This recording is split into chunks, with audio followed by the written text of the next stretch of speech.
You are still watching This Morning on ITV. Another segment here, we'll take a look at what the president said recently, that he's satisfied with the economy of Nigeria, especially when it comes to recovery.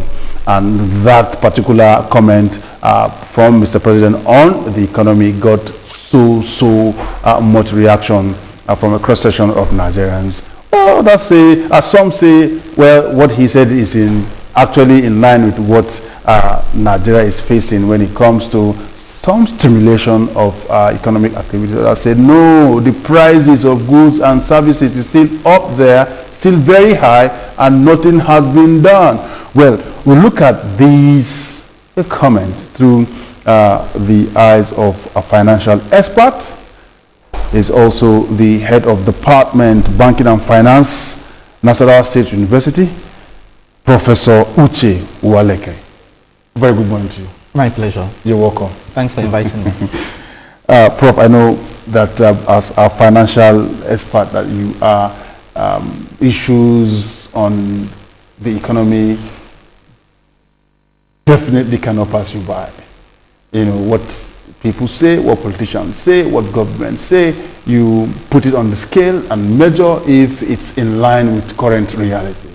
Now, when that comment, filtered into everyone, what were your thoughts? Yeah, let me start by saying that when the president said he was satisfied with the level of improvement in the economy, in my view, I think it was only being relative in the sense that it's just saying that some level of progress has been made. You remember he was briefed by the Minister of Finance, Minister of National Planning, and the Central Bank Governor. I'm sure they briefed him about what they have done so far, and based on the briefing, he said he was satisfied. As I said, it's relative. If you look at, well, the major indicator of performance, the GDP, of course, you know that for some time now the economy, has been dislocated. Yes, contracting, negative growth in GDP for 5 consecutive quarters. The last figure, that we had from the National Bureau of Statistics, talked about minus 0.52%. So if you take that number, as an indicator, you could say perhaps yes, the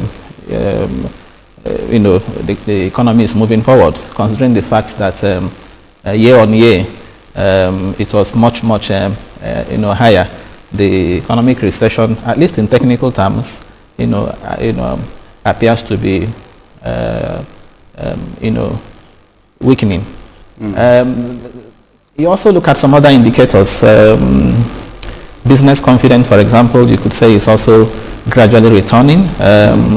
We see that in the performance of the stock market, for example, where we have seen some level of rebound, in stock market performance. These are markets that, as at January this year, was around 9.2 trillion naira. That's talking about market capitalization because it's one major indicator.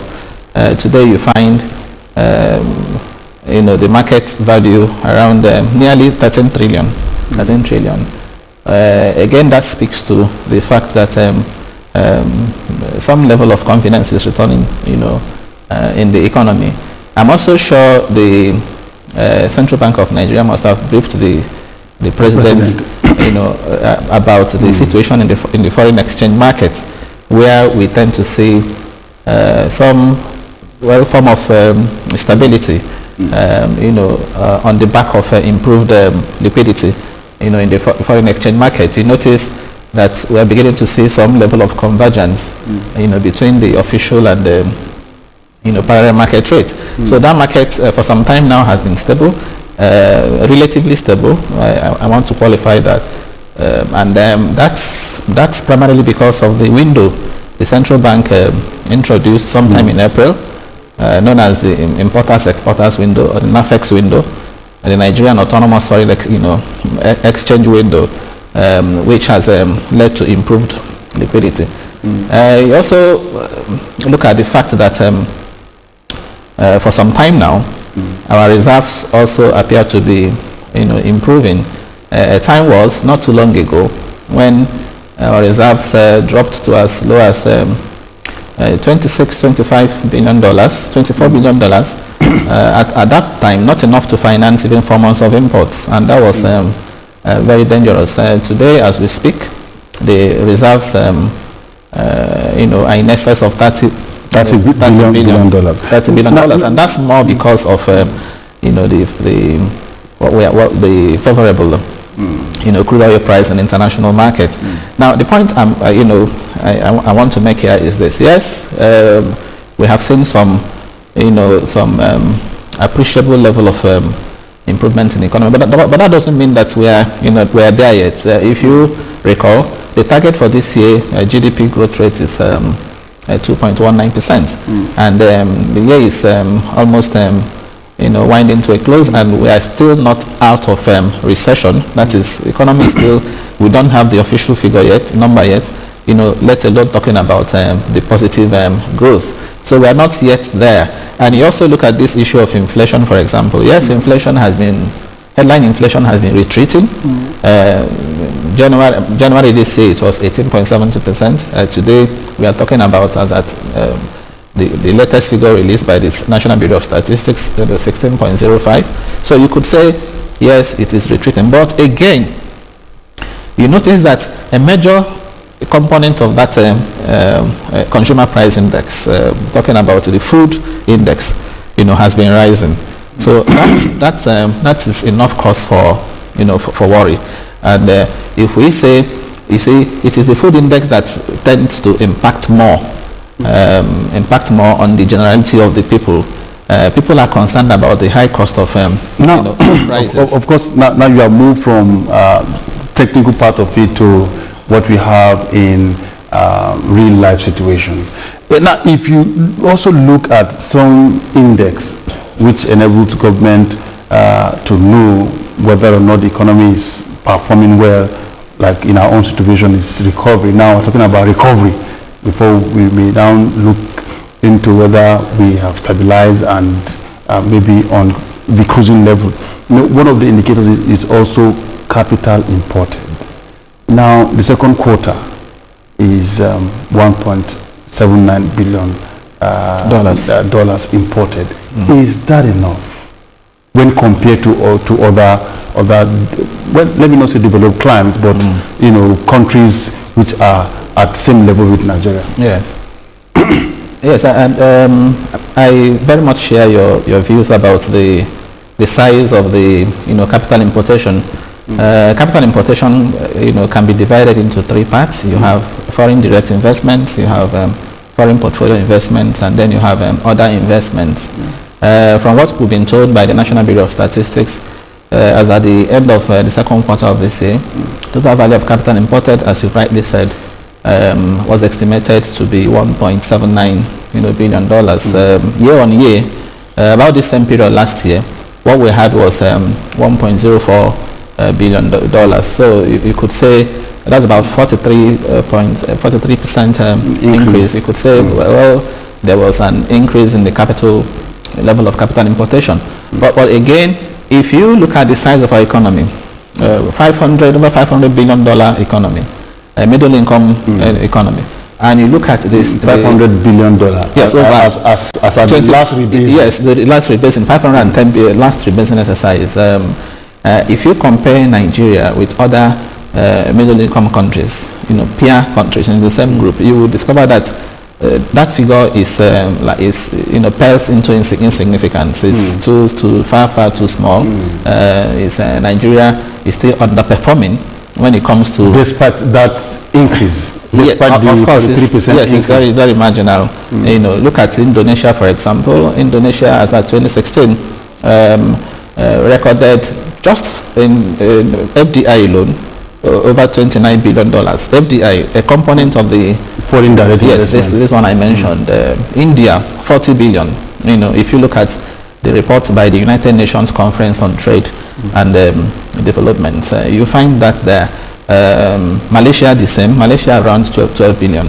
Okay, so if you compare that, as I said, it really pales into insignificance, and that's why I also think that really have to do more in the area of attracting this, foreign investments. And again, if you also look at more apart from the usual cry or call for enabling environment, what can we do more? Yes. Now, it's important I say this too, that what is also worrisome about that report by the National Bureau of Statistics is that more of it even came by way of foreign portfolio investment, which also explains the bullish trend we've seen in the stock market. Foreign portfolio investment is nothing but foreigners coming here to buy our shares, coming here to buy our bonds, coming here to buy even some money market instruments like treasury bills.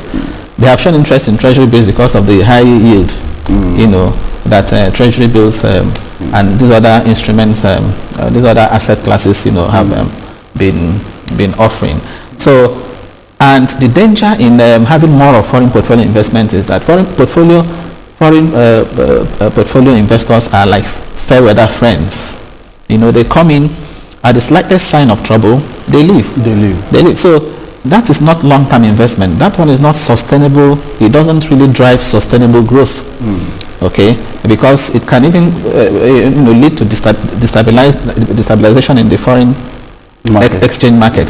So what this country needs more to grow is foreign direct investment, where foreigners come, establish factories, to produce here, okay, and in the process, they create jobs, create employment. And unfortunately for us in the country, generate revenue through taxes. Yes, unfortunately for us, according to that report, the much that came in by way of foreign direct investments in the second quarter was just about around $240 billion. So that's really small. While foreign portfolio investment was in excess of 700 billion, which I also have just told you now that it is short term, it is speculative, it is volatile. Okay, we shouldn't really be relying on foreign portfolio investments if we must grow, this economy. What we need is foreign direct investments, and for us to have more foreign direct investments, you ask that question. Yes. These foreign investors, what exactly do they want? Yeah, do they want when they come to invest? They want to see functional infrastructure. Okay, they want to see that you have roads, you have rails, you have airports, you have power. So they want to see functional infrastructure. Security too. You're mentioning them. Security, even corruption. Okay, they also want to come in and corruption. I think the war is a factor. Is a factor. As a matter of fact, no foreign investor will come in if he knows that if he comes in, he will be duped, or he will end up paying bribes, to be able to get whatever, to get a permit to do anything. So corruption, security, infrastructure, and very importantly to the ease of doing business, the general components of the ease of doing business. How long bottlenecks, bureaucracy, how long does it take you to register a business, for example? Even access to credit is also a major factor. Access to electricity. So all these essential components of ease of doing business should be looked into, and I'm happy that it does appear the government recognizes it and is doing something about it, because I understand that of course under the presidency there is a committee working on this, headed by the vice president. At the last ranking that was done on ease of doing business, Nigeria was 169. We're behind. Yes, out of 180 countries, 169. So the committee is working to, get Nigeria move up on that, on that ladder, on the rungs of that ladder, and that will help in attracting foreign direct investments.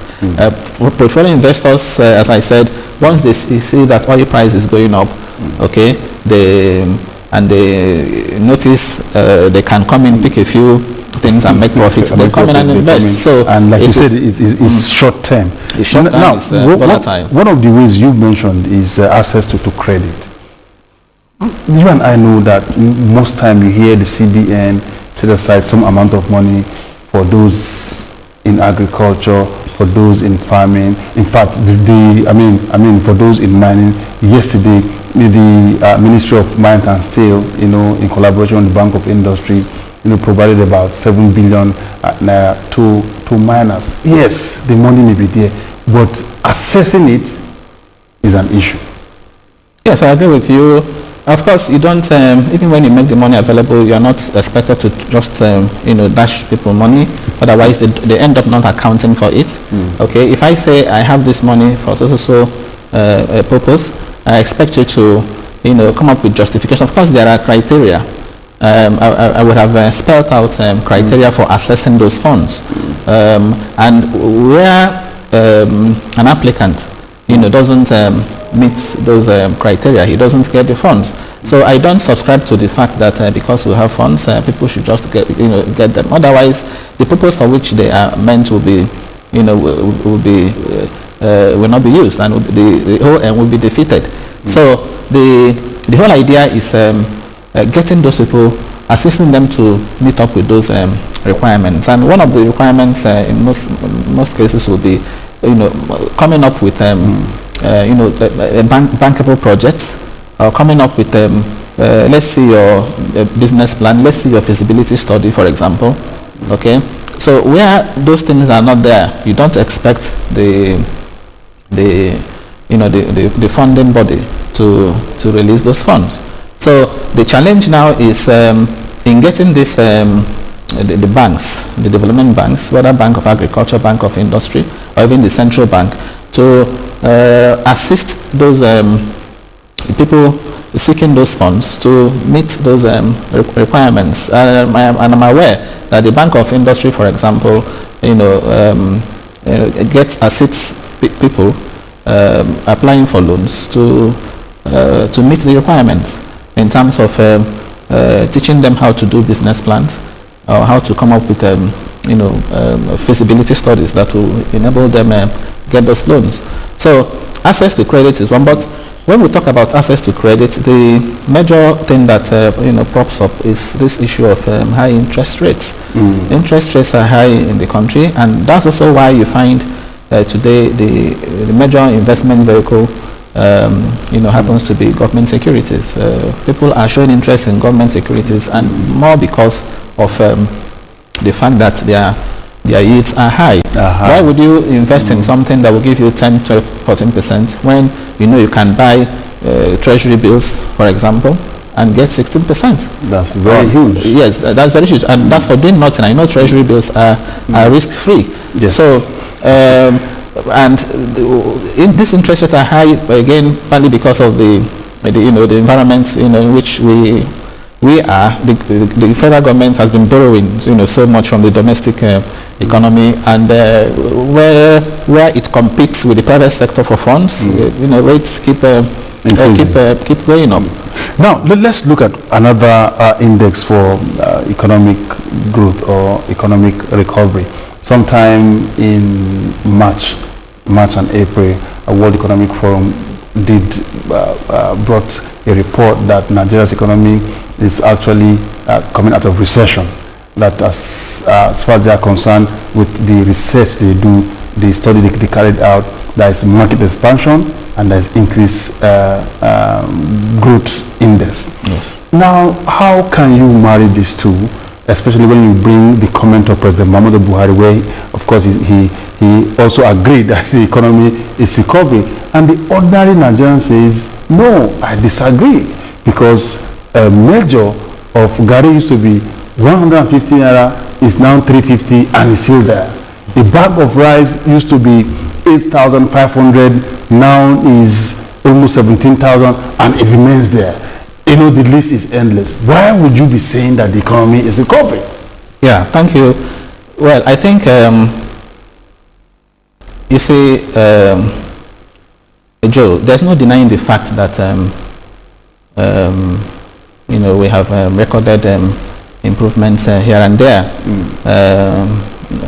The numbers speak for themselves. I give you a particular indicator too, the Purchasing Managers Index. The Purchasing Managers Index is a measure of manufacturing activity. If it's below 50 points, you say manufacturing activity is shrinking. If it's above 50 points, it is increasing. Now, throughout for much of last year, it was below 50 points.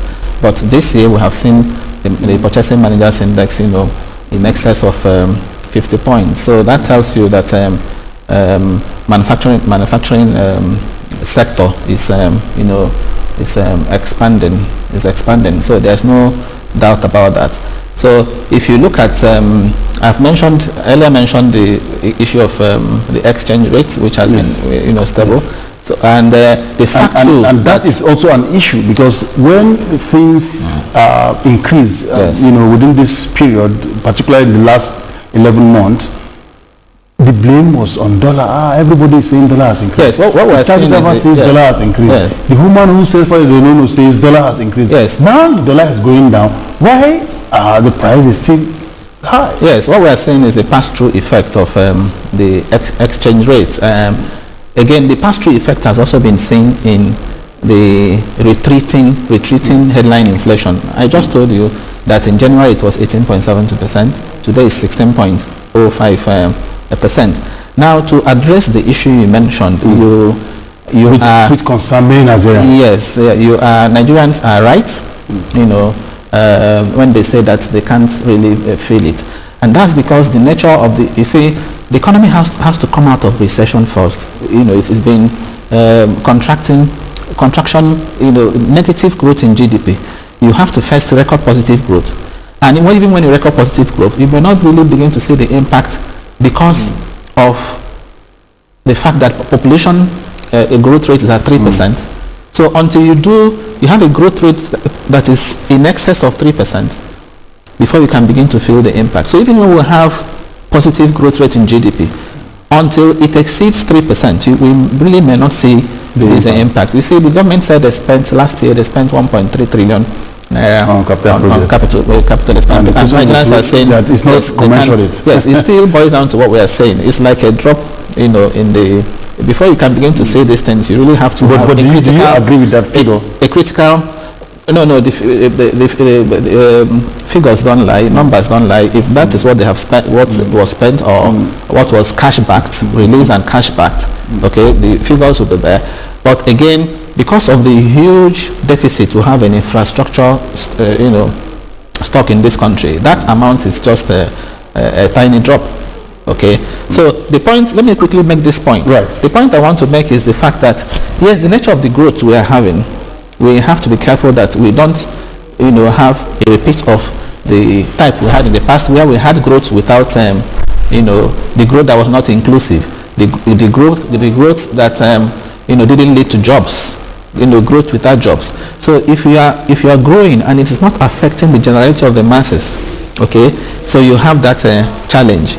Okay, now inflation rate is coming down, headline inflation is coming down, but the price of food items is rising. In fact, the highest we've had was last month, 20.28%. It rose by 20.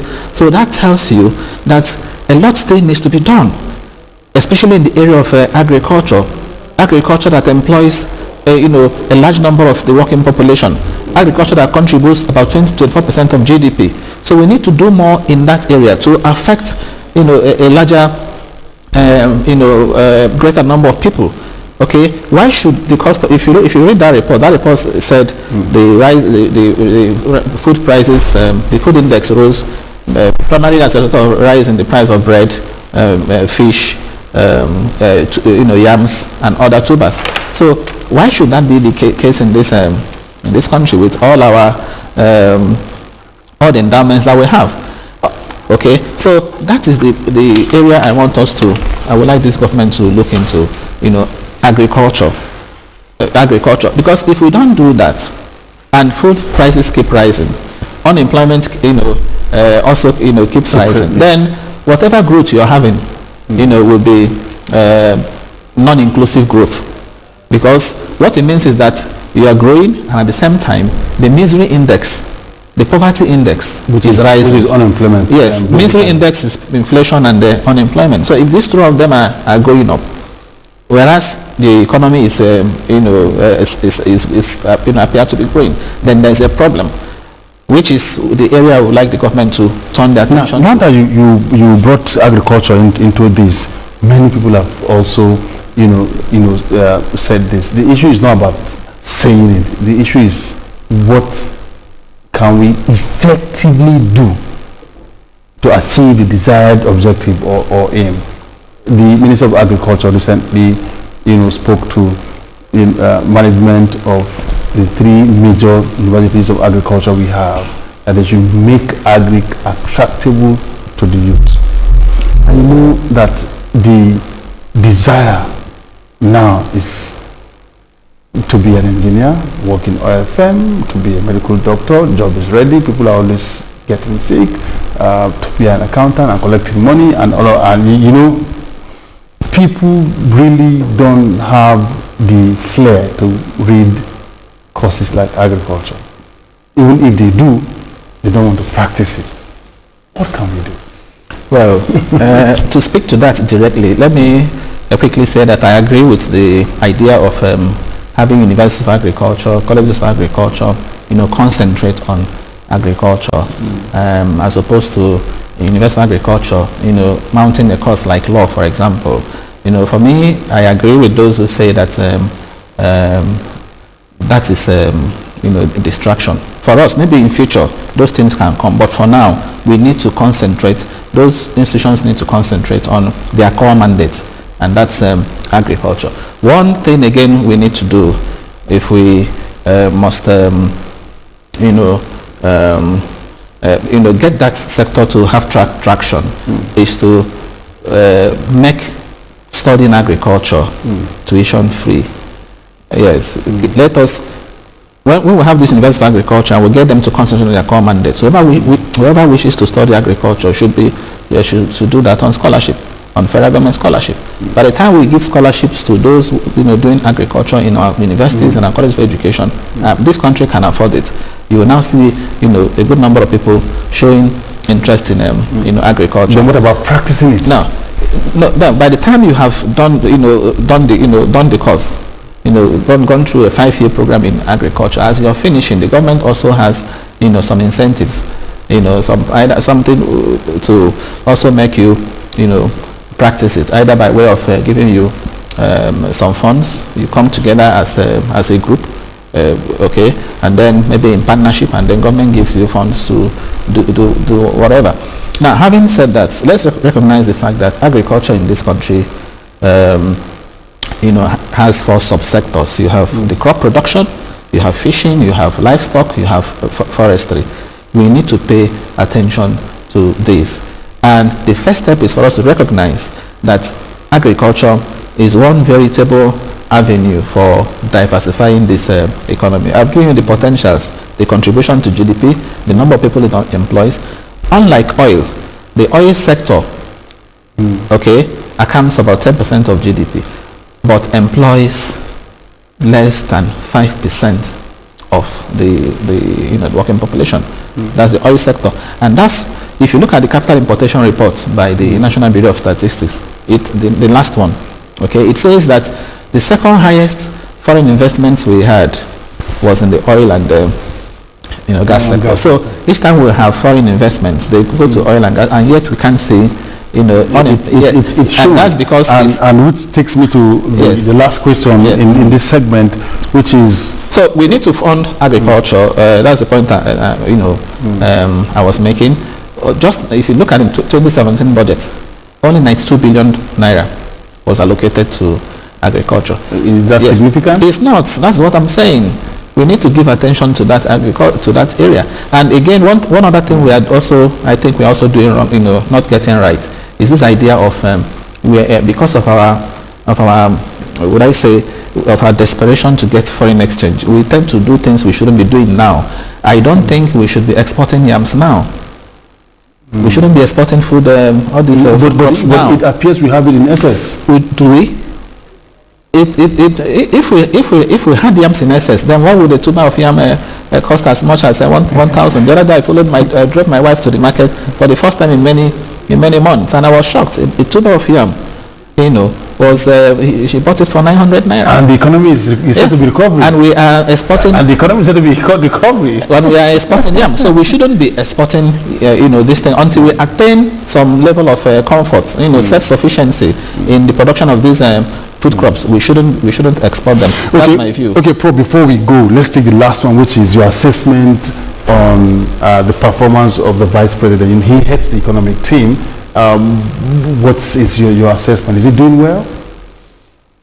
Well, I would let me just say this. Maybe if I finish saying it, you will draw your conclusion.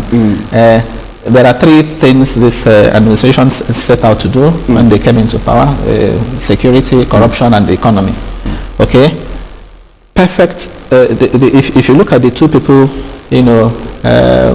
the president and the vice president. The president is very good, from antecedents, very good when it comes to security and fighting corruption. Is that not so? True. The economy should be left to the vice president. Yes, I want to see a situation where the president, and I'm happy he has a lot of confidence in the vice president. A lot is delegated to him, especially when it comes to the economy. Let the president, the vice president, of course he is the chairman of the economic team, and let him be given full powers. Let him have full powers to really drive that economy. He is. I have every confidence in the ability of the vice president to get this economy out of the woods. Prof, I must thank you for coming on the program this morning, and like you said, you just speak to that last question while I draw my conclusion. The conclusion here is, well, we can trust the economy with the vice president, and if that is done, the economy will just be recording very good changes, positive changes. Once again, it has been with a financial expert who is also the head of department banking and finance, Nasarawa State University, Professor Uche Uwaleke. Thanks again for coming on the show. Thank you for inviting me. Thank you. Right, we'll take a quick break. When we return, it shall be time with Elder Ima Azuike, still on the economy.